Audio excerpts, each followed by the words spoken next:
اسرائیل نے ایران سے مذاکرات سبوتاژ کرنے کی کوشش کی۔ امریکی نائب صدر نے اسرائیلی سازشوں کا بھانڈا پھوڑ دیا۔ جے ڈی وینس کہتے ہیں ایران مذاکرات کے خلاف منظم اور مالی معاونت یافتہ مہم چلائی گئی۔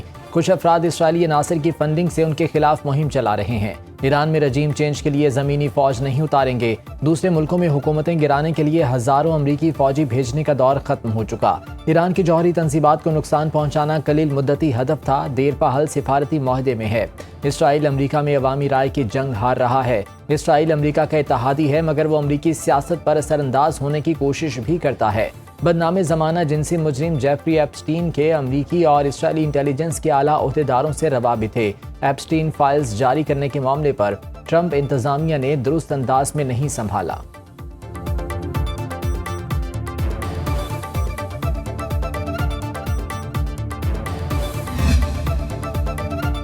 گرین سگنل ملتے ہی آبنائے باب المندب بند کرنے کی تیاری کریں۔ ایران نے حوثیوں کو پیغام بھجوا دیا۔ برطانوی خبر ایجنسی کے مطابق ایرانی حکام نے یمن کے حوثیوں کو پیغام میں کہا ہے کہ اگر امریکہ نے توانائی کے بنیادی ڈھانچے، بجلی گھروں اور بجلی گھروں پر حملہ کیا تو آبنائے باب المندب کو بند کر دیا جائے۔ خبر ایجنسی کے مطابق حوثیوں نے باب المندب کے قریب میزائل اور ڈرون نصب کر دیے، صرف حملے کے حکم کے منتظر ہیں۔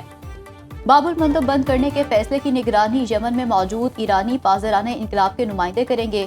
رپورٹ میں کہا گیا ہے کہ اگر آبنائے ہرمز کے باب المندب کی بندر سے مشرق وسطیٰ کے دونوں بڑے تیل برآمدی راستے بیک وقت متاثر ہو جائیں گے، جس سے خام تیل کی قیمت $200 فی بیرل تک جا سکتی ہے۔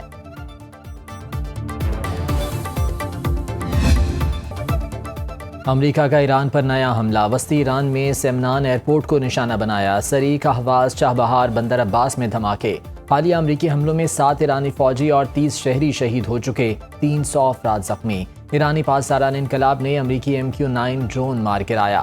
امریکہ کا ایران کے خلاف حملوں کی تازہ لہر مکمل کرنے کا اعلان۔ امریکی سینٹرل کمانڈ کے مطابق کارروائی آبنائے ہرمز سے گزرنے والے بحری جہازوں کے تحفظ کے لیے کی گئی۔ امریکی فوج کا آبنائے ہرمز میں ایران جانے والے آئل ٹینکر پر حملہ۔ سینکام کے مطابق آئل ٹینکر بین الاقوامی حدود سے ایران کی بندرگاہ خارگ آئلینڈ کی طرف بڑھ رہا تھا، وارننگ نظر انداز کرنے پر نشانہ بنایا۔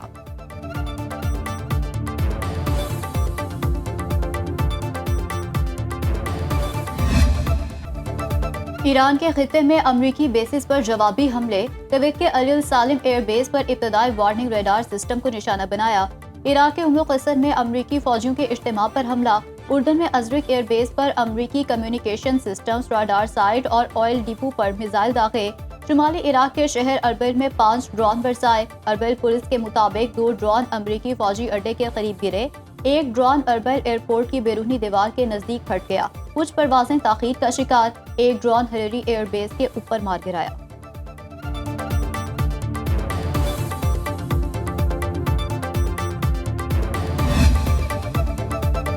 صدر ٹرمپ نے ایران میں زمینی فوج بھیجنے پر غور شروع کر دیا۔ وال اسٹریٹ جرنل نے دعویٰ کیا ہے کہ امریکی اہلکاروں کے مطابق صدر ٹرمپ چاہتے ہیں آبنائے ہرمز کے قریب ایرانی جزائر پر قبضہ کر لیا جائے۔ ٹی وی انٹرویو میں صدر ٹرمپ نے کہا کہ انہیں ڈیڈ لائن دینا پسند نہیں۔ ایران امریکہ کے ساتھ معاہدہ کرنا چاہتا ہے، فیصلہ واشنگٹن کرے گا مذاکرات کی طرف بڑھنا ہے یا نہیں۔ تہران کو اپنا رویہ بہتر کرنا چاہیے۔ صدر ٹرمپ نے دعویٰ کیا کہ ایران نے دسمبر 2024 سے زیر حراست امریکی خاتون کو رہا کر کے امریکہ کے حوالے کر دیا۔ ٹرمپ کے مطابق یہ اقدام تہران کی نیک نیتی کو ظاہر کرتا ہے۔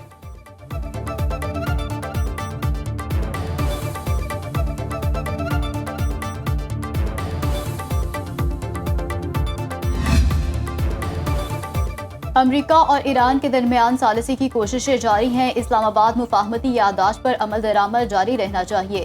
ترجمان دفتر خارجہ طاہر اندرابی نے ہفتہ وار نیوز بریفنگ میں کہا، ایران امریکہ کشیدگی کسی کے مفاد میں نہیں، فریقین تحمل کا مظاہرہ کریں۔ پاکستان آبنائے ہرمز سے تجارت اور پیٹرولیم مصنوعات کی بآسانی فراہمی پر یقین رکھتا ہے۔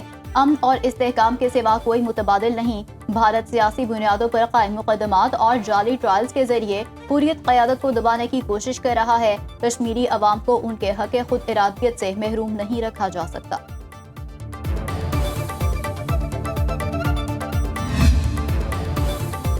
امریکی ایوانی نمائندگان نے اسرائیلی فوجی امداد روکنے کی تجویز مسترد کر دی۔ ترمیمی تجویز کے حق میں 104 اور مخالفت میں 314 ووٹ پڑے۔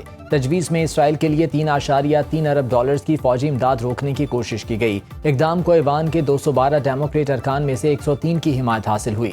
امریکی محکمہ خارجہ نے سعودی عرب کو جدید اسلحہ فروخت کرنے کی منظوری دے دی. ہدف کو درست نشانہ بنانے والا جدید اسلحہ سسٹم اور متعلقہ ساز و سامان شامل. اسلحے اور متعلقہ ساز و سامان کی مالیت کا تخمینہ $1.96 ارب ہے.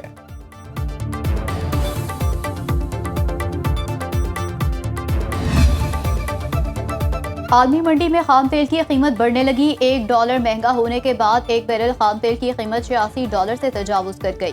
WTI کا ایک بیرل $80 کا ہو گیا. عالمی مارکیٹ میں سونا $58 سستا $3,993 فی اونس میں ٹریڈنگ. پاکستان سٹاک مارکیٹ میں 2,837 پوائنٹس کا اضافہ. 100 انڈیکس 1,78,130 کی سطح پر بند ہوا.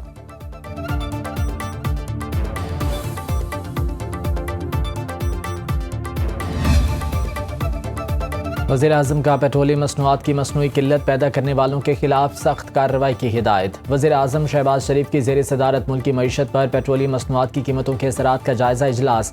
شہباز شریف نے کہا ملکی ضروریات کے مطابق پیٹرولیم مصنوعات کے وافر ذخائر موجود ہیں. کشیدگی بڑھنے سے معیشت متاثر ہونے کا خدشہ ہے. صوبائی حکومتوں سے مل کر پیٹرولیم مصنوعات کی مصنوعی قلت پیدا کرنے والوں کے خلاف سخت کارروائی کی جائے.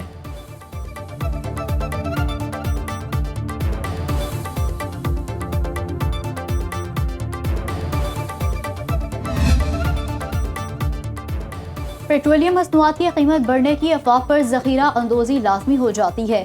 چیئرمین اوگرا نبیل اوان کا سینٹ کی قائمہ کمیٹی برائے کابینہ سیکریٹریٹ کے اجلاس میں اعتراف.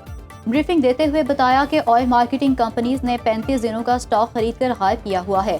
قیمتیں بڑھنے کے دنوں میں ٹینکرز کو باقاعدہ ہدایت کی جاتی ہے کہ موٹر وے کی حدود سے باہر جا کر کھڑے ہو جائیں. سینیٹر سلیم مانوی والا نے پوچھا کہ حکومت ایران سے تیل کیوں نہیں خرید رہی. سیکرٹری اسٹیبلشمنٹ ڈویژن نے بتایا کہ ایران پر پھر پابندیاں لگ گئی ہیں. سلیم مانوی والا بولے اس معاملے کو قائمہ کمیٹی برائے پیٹرولیم میں اٹھائیں گے.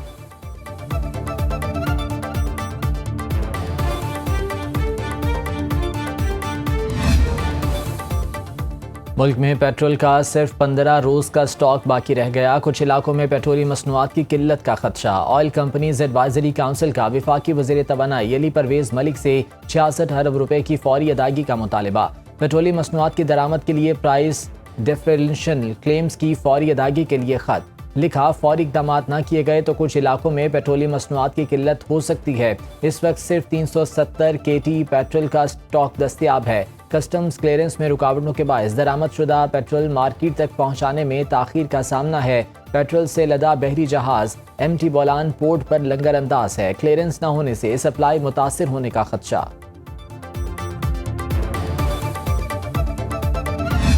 میں کہتے تھے کہ لاہور میں بہت توجہ دیتی ہے مریم نواز کی ایکول توجہ پورے پاکستان کے اندر، پورے پنجاب کے اندر. پنجاب میں ان شہروں میں گرین بسز چلتی نظر آ رہی ہیں، الیکٹرک بسز چلتی نظر آ رہی ہیں جہاں پہ کبھی کسی نے خواب میں بھی نہیں سوچا تھا کہ یہاں پہ سرکاری ٹرانسپورٹ کبھی چلے گی. ایئر کنڈیشن بسز ہیں، state of the art buses ہیں، وائی فائی انیبلڈ بسز ہیں. آزاد کشمیر کے لوگ خون خرابہ کرنے والوں کا ساتھ نہ دیں. ایسے لوگوں کو ووٹ نہ دیں جو عوامی خدمت میں مجرمانہ غفلت کا مظاہرہ کریں. وزیر اعلیٰ پنجاب مریم نواز کا عارف والا میں تقریب سے خطاب. کہا بچوں سے کہتی ہوں کہ ملک کو جلانے والوں اور پولیس پر حملہ کرنے والوں کا ساتھ نہ دیں. چاہتی ہوں جو کام پنجاب میں ہو رہے ہیں ایسے ہی کام آزاد کشمیر میں بھی ہوں. مریم نواز نے 10 اسکولوں کو نواز شریف ایمیننس کا درجہ دے دیا. 1 لاکھ طلبہ کو الیکٹرک بائک اور لیپ ٹاپ دینے کا اعلان. 50,000 طلبہ کو ہونہار اسکالرشپ دی جائیں گی. مریم نواز نے 5 اضلاع میں گرین الیکٹرک بسوں کا بھی افتتاح کر دیا. کہا 5 سال میں پنجاب میں 5,000 الیکٹرک بسیں چلانا ہدف ہے.